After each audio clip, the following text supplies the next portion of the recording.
يا عبادي الذين آمنوا إن أرضي واسعة فإياي فاعبدون كل نفس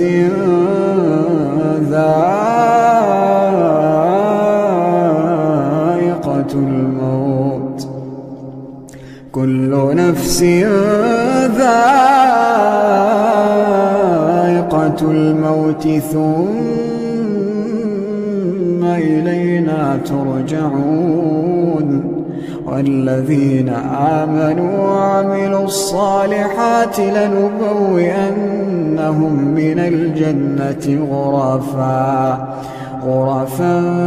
تجري من تحتها الأنهار خالدين فيها نعم أجر العاملين